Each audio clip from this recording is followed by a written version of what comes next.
Hello and welcome to my best ending supplement to go with stage 1. I'm going to talk about the differences between this and stage 1. There are twofold pieces of it.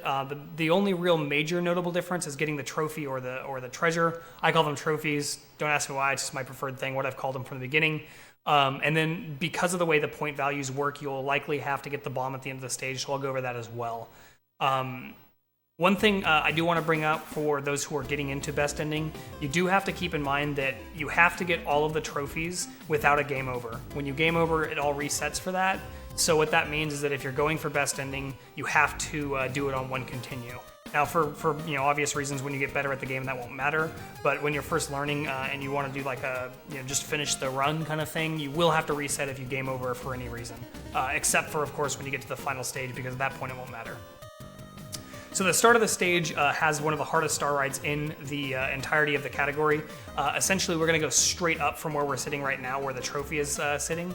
And to do that, we're going to first use a small star ride to get up to a little ledge that's coming up to the right. And then we're going to use a star ride that's very tricky, and I'll talk about it there. So first, we're going to jump. I use this cloud, essentially, as a visual cue for the star. And then we're going to do a small jump onto the star. We're not a full jump. And then we're going to jump up there. Now, it's easier when I'm not actually slowing down. So we'll just do this real quick. Like that, jump on this, jump up here. So from here, I'm going to go ahead and save one more time. This is a little bit trickier. This star ride is actually pretty hard, like I was saying. The first piece of it is we're going to be generating a star, and we're going to throw the star at about here, like a little bit further to the left, actually. So at the corner of this little like building thing, that's when we're going to throw the star to our right. The star is going to land and hit this corner here, and then come up and sort of scoop us up.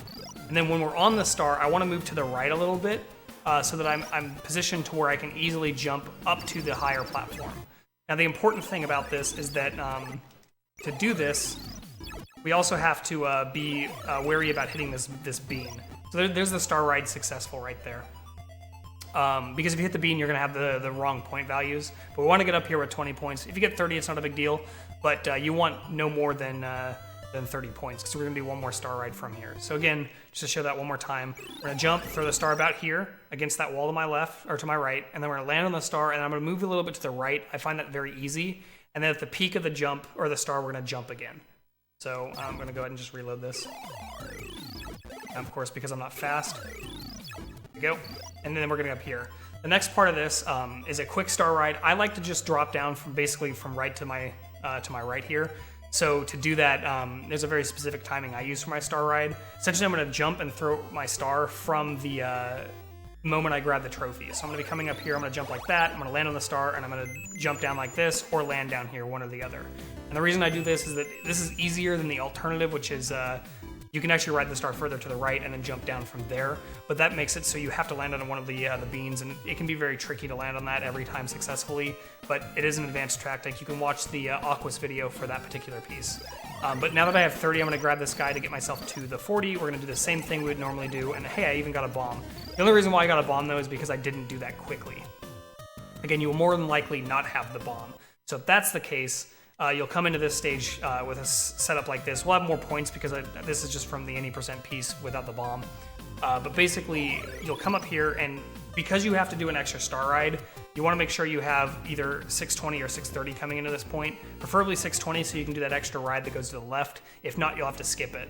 But basically, we're going to throw a star against the wall here, and then we're going to just hop up and get that bomb. That's how you get the backup. Very straightforward, very simple. And then we can go back into the normal speed route where we jump over there, etc., etc. But yeah, the rest of the stage is identical to any percent. Those are the only real differences. So yeah, hopefully that helps for the best ending. And we'll move on to stage 2 coming up.